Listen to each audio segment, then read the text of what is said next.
Yo, what is going on YouTube? It is your boy Lotus, and we are back today with another MK1 video. And for today's video, we're going to be talking about two things. One, we're going to be going over Takeda and what I think is wrong with the character, what I think is great with the character as of a week now that this character's been out. And we're going to be talking about the current state of MK1. So buckle in, because this is going to be, I wouldn't say a long video, but it's going to be a decently long video. So let's get right into it. So Takeda is the hot topic for the week. And there's been a lot of discourse on the character, on where this character is standing right now. I do think it's a little bit early on where we're going to put him in tiers, but from what we're noticing, the character's not looking too great. So from a competitive standpoint, of course, right? So one big problem that Takeda has is gaps. So Takeda has a lot of gaps in the majority of his strings, as you'll see. There's a gap there. Gap there. Gap there. There is a gap there, but they can't armor it. But I will show you that if you know the matchup, it's somebody does the entire string. There is a gap towards the end of it as well. So there's two gaps in that string. I'm trying to think, what else does he have for gaps? There's no gap in back three. Why is he set to ice ball? This game is great, you know. So there's no, there's nothing there in back 3-4, which is good. But overall, Takeda has a lot of gaps in his string, which is kind of hindering his gameplay.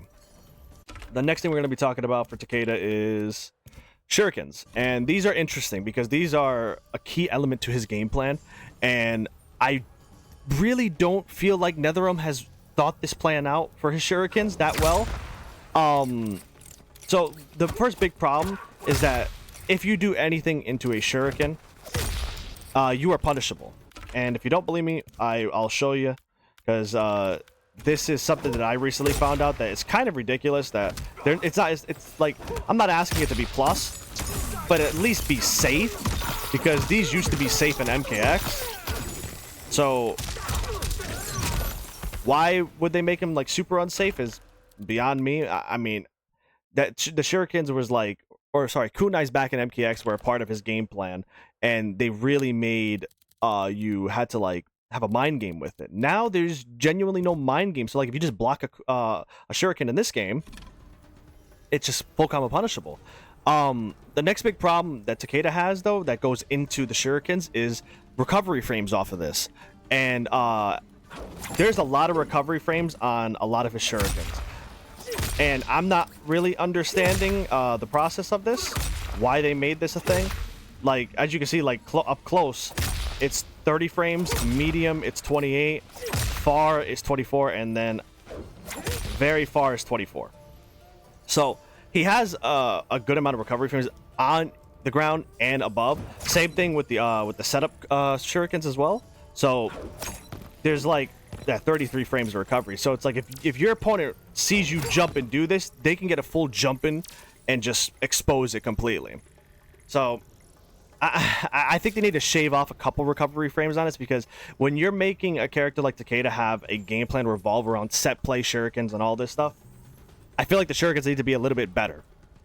Oh, you know, I forgot to mention this in the gap section, but we'll put it here, is that Takeda can't do something like this either. So like if we'll record him and do that, and we'll block. I'm trying to get this so I can be far away. This, yeah, like it's not real. Like you get a full combo punish from this, which I find insane. Like, and if I do it like right here, he could do it from this range too. Like, it's not like it's just only because of that range, like because it was up close, right? It's the fact that you can punish this anywhere. There's a lot of gaps, like I said before, right? There's a lot of gaps in his strings, and it goes to the same thing with the Shurikens. If you do anything into a Shuriken, most likely you're going to be able to jump it, unless it's like back 3. I think back 3 is the only thing that jails it completely. So, the next thing we're going to be talking about is his mids.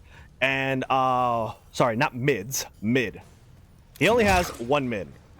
You can count back 3 because technically they do have to block this, even though it is a low, but because they cannot duck it, right? But he only has back 3 and back 2. And back 2 is atrocious.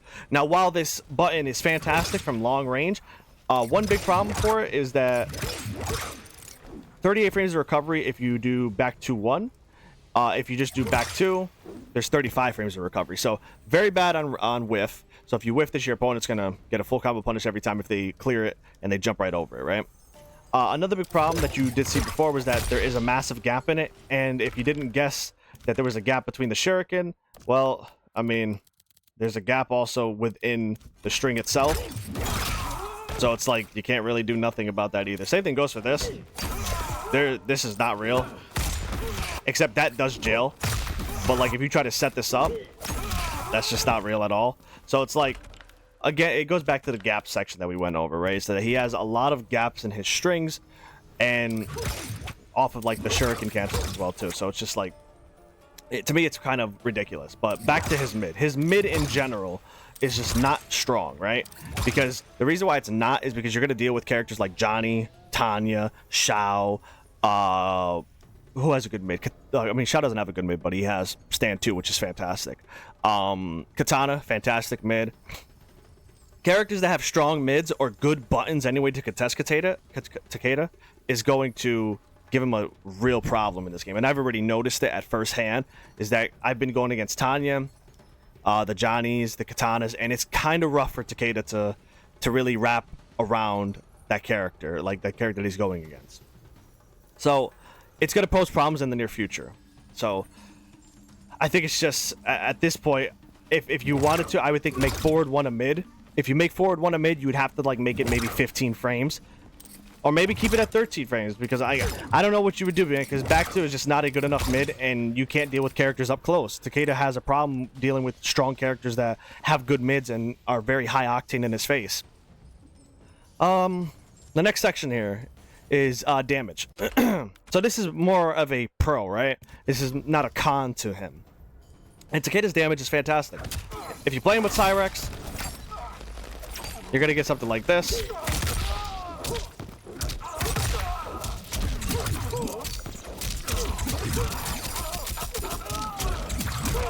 54% for 1 bar, 1 cameo. Well, 2 cameos. Fantastic, right? Great damage, everything. That's like one of Takeda's big upsides. If you're playing with a cameo like Cyrex, you're gonna get a shit ton of damage. The problem is that if you play Cyrex, you're gonna get the damage, you're gonna get the setup potential that he has with the Shurikens, but you're gonna sacrifice neutral.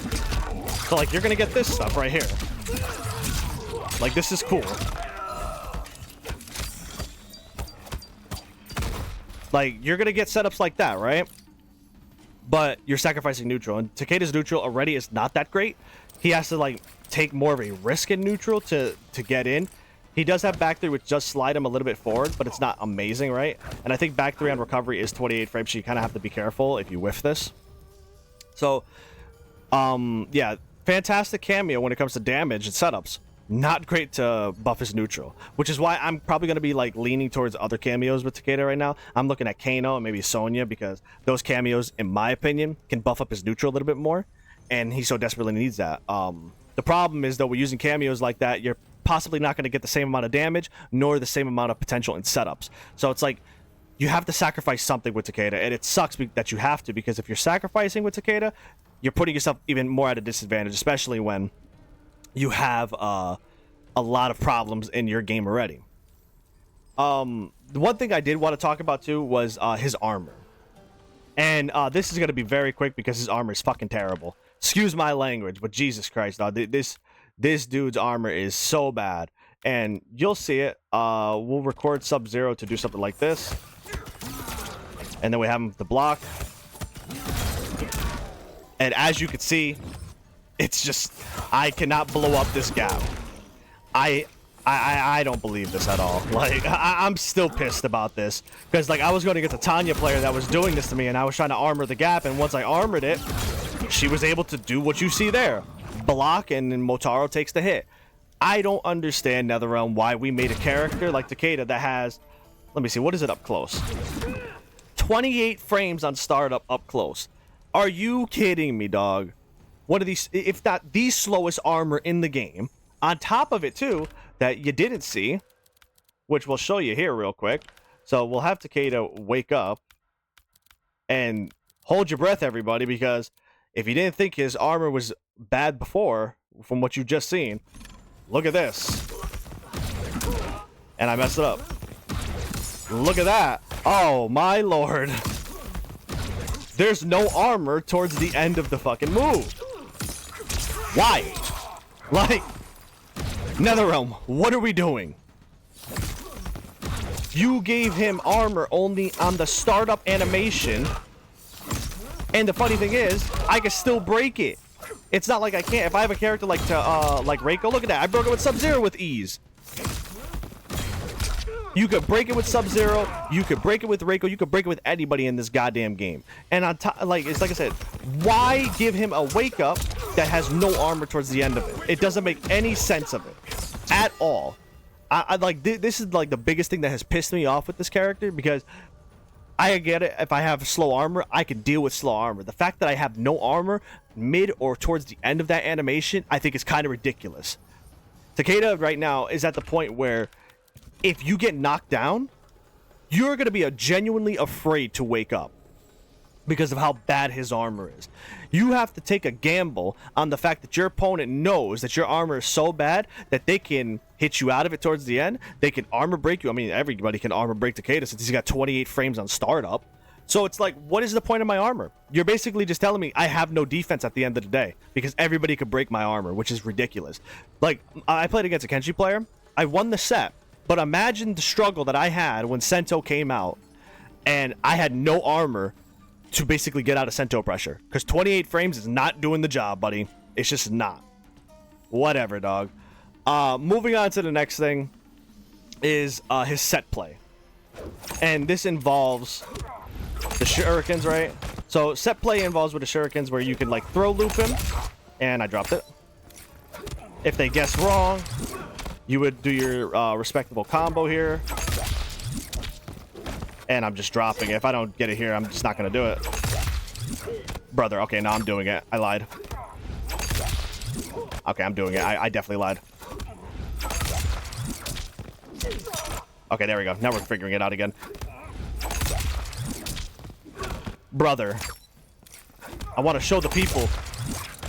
And I can't show the people.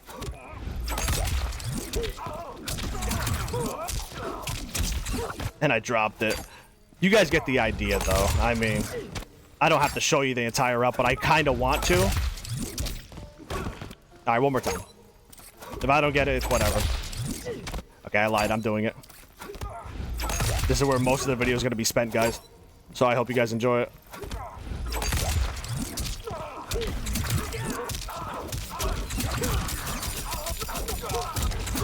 There you go. I mean, that took way longer than expected, so I'm sorry if you had to go through that, but I wanted to at least show it. So he has a throw combo and that, and then the other route is if they guess wrong on the strike throw, you would do your respectable combo again. Oop. You would do the right route that you want, and then boom. Yeah, you get the idea.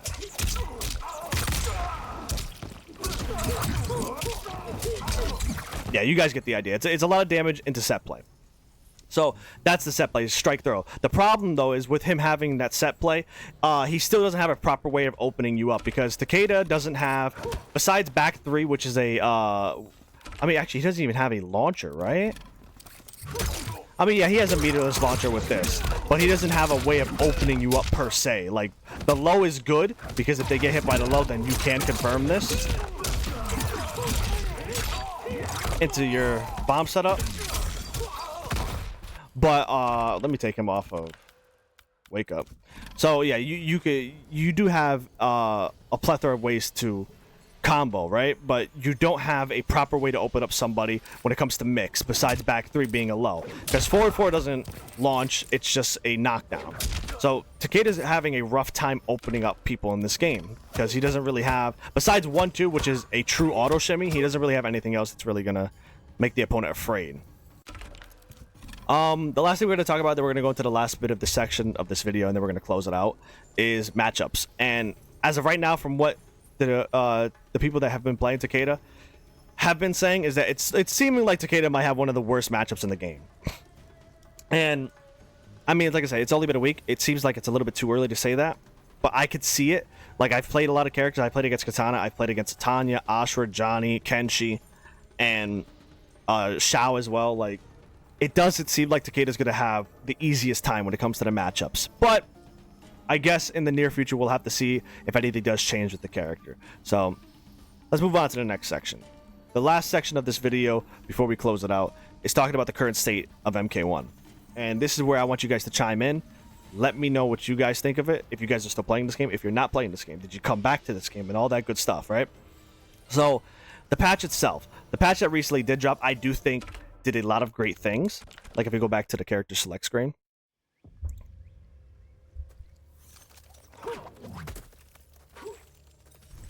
So I do think that this patch did a lot when it comes to cameos.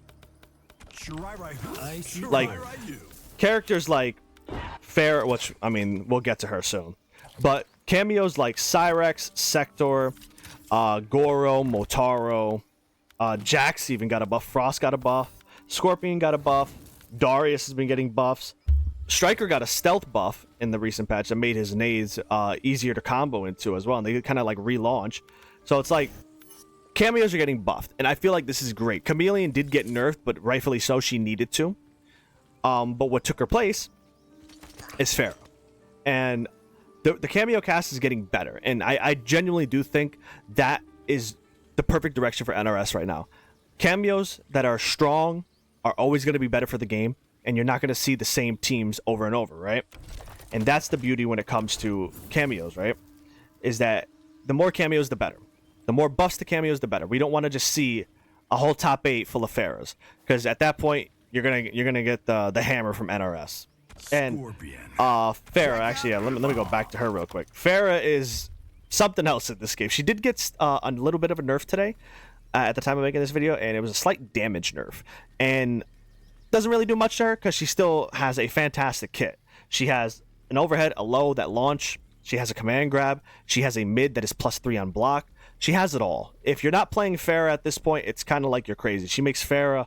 Oh, sorry. Pharah makes everybody a lot better. And I forgot, she also has pain gain as well that gives you the extra damage boost. So, yeah. The cameo itself is very, very strong right now. And she's making a lot of people tilted to the point where people don't want to play much of Kombat League because this is all you're seeing, right? And it's the fact that she has safe 50-50s and they launch that is really, really annoying. And it's very hard to deal with at that point. And I just think that it's creating a game where it's become more unga bunga, and a lot of people don't like that. So the next section we're going to be talking about is KP2, right? Kombat Pack 2 just got recently announced. If you didn't see from the NRS trailer that they dropped, and obviously we get the story mode, we get the new people in the Kombat Pack. We obviously have Ghostface, Sector, Cyrex, Noob, what was it, T1000, and Conan the Barbarian.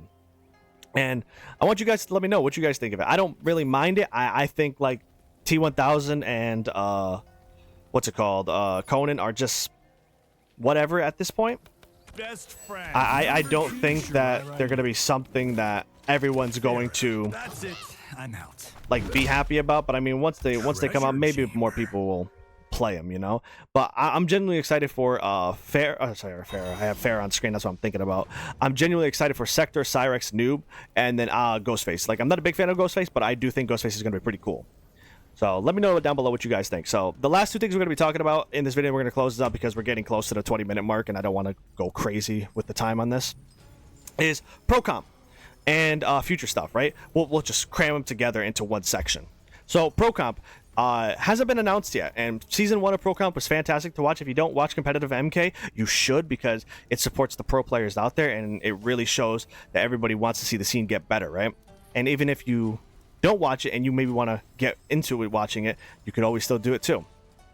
I highly recommend that you guys check it out if you haven't. If you're a casual player and you've been sticking around to just play casuals, or if you love the competitive scene and you already support it, awesome on you.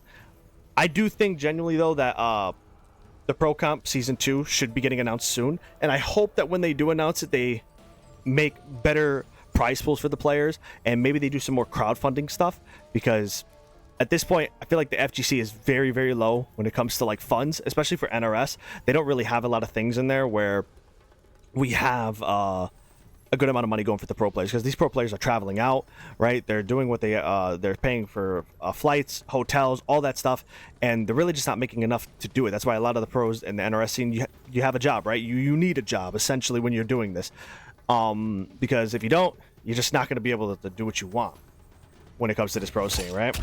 But there's a lot of cool things that I do feel will be coming in the Pro Comp Season 2. Hopefully more, like I said, more prize pools, more crowd fund. Maybe they'll drop like skins that people will buy that will support the pro scene as well. More events, all that good stuff. Let me know down below though what you guys think. What do you guys want to see with the Pro Comp Season 2? And the future stuff, right? The future of MK. And we've already like got some confirmation, and that Ed Boon has already stated that he would love to continue this game past this year. And I think we've already known that we're after Kombat Pack 2, we're probably going to get a Kombat Pack 3. Is it going to be Kombat Pack 4 after, though? Probably not. I think that this game is going to run a quick 3 years for a three-year cycle, and I think they're going to be done with this game, and they're going to move on to bigger and better things. But it's cool to know that Ed is there, and he's already confirming that we're going to be able to do more stuff even after this game. And stuff like that really gets me excited, because I do think that this game is fun if you play it at a high enough level, and to me it's fun to watch as well. But there is a thing in the game, or a thing in the community, we'll say, where there's a lot of people that have left this game that don't come back because they don't feel like the game's in a good enough state for them, or they think the game is just not fun, which is fine. You can have your own opinion, which I've already pumped in a lot of good hours on this game, and I genuinely do love this game. I think this game is heading in the right direction. I think that with all these patches that have came out, that we're heading into a state now where we're like, damn, this game is becoming better. And I think this game is having a Street Fighter V situation here, where Street Fighter V, when it originally came out, was very, very bad, very horrendous at launch. But towards the end of the game, it became one of the best Street Fighters, and everybody loved it. Pros loved it, casuals loved it. It became a game where everybody's like, damn, this is cool. Like, I'm glad that this game got better. And I do think that MK is going in the same direction. And hopefully that they keep making these amazing changes, because I do think that the cameo system is getting better. I do think the buffs to a lot of characters have been fantastic, and it's only the beginning, right? There is one more thing I forgot to mention that I do want to get you guys' opinion on, is that the pricing for this next expansion, $50 is the price for the next expansion, and I do think, in my opinion, it's kind of ridiculous. And the only reason why I say it's a little bit ridiculous is because we'll show you over here at the menu real quick. Is that if you go to online, right? There's still things that have been added to online. Like the Warrior Shrine does not exist. We don't have online practice mode with your friends still. And we don't have rooms as well, like where we could just find people in rooms and just play. There's a lot of things that this game doesn't have still. And I'm not understanding why they would price it at $50 when we don't have a lot of the key features that this game should have. I think it's kind of insane. And I've been seeing on Twitter, NRS community has been very vocal about it, and I'm glad they're vocal about it, because this is getting to the point where it's like people like me that have spent $110 in the premium edition. You're asking us now to spend another $50. That includes another combat pack on top of the expansion for the story. I think it's getting a little bit nuts to me, where that WB is taking so much money from us at this point, on top of like all the stuff in the store, right? Because you have all these skins in the store that you can end up buying as well. So it's just more money in WB's pockets at the end of the day. And while these things are not expensive, right? Like these are not terribly expensive, except for like this. 1,000 is kind of nuts, but like 1,000 for an announcer pack, kind of nuts. Like it's just stuff like this where it's like, I feel like the microtransactions is kind of but it's WB, right? And it's like, you got to expect it from WB at this point to do this. But $50 for a whole expansion is kind of nuts when this game is missing so many features. But doesn't matter what I think. It matters what you guys think. So please let me know down below what you think about everything, because I'm just a dude with an opinion. And my opinion is not right, nor it's wrong. That's why it's an opinion. So, I mean, I would love to hear what you guys think about that. So, yeah. I think that's where we'll end it there. This is a very long video. I don't like making videos like this, but I don't think you guys mind this because, I mean, we're just rambling on and we're just talking about certain topics and then we can just spark a conversation down below, right? I think that's always the key to these videos, in my opinion. This is why I love making content like this, minus like doing, obviously, the ranked videos that you see from MK or you saw from Tekken and stuff. I love doing those as well, but these are like, for me, where I feel like I can get my voice out there and I can really talk to you guys and really see what you guys think and pick your brain. But yeah, I hope you guys did enjoy the video today. Again, very long. I do apologize for that, but we will be coming back with another Tekken video very soon. I just wanted to do something a little bit different because I haven't really talked about MK in a while, nor played it for a video. So I might start intertwining again MK ranked. So hopefully you guys will enjoy that some. This video will be coming out hopefully on a Wednesday. I'm going to hope and pray.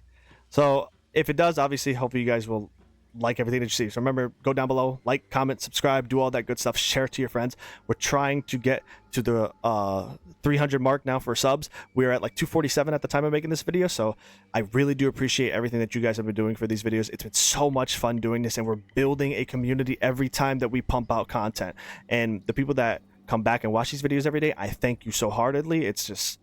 It's very heartwarming that you guys really do enjoy these videos. And for the people that comment and say that I've helped them when it comes to Tekken, that they love the way I explain things, hopefully I continue to do that for you guys so you guys can really like what you watch. But all right, guys.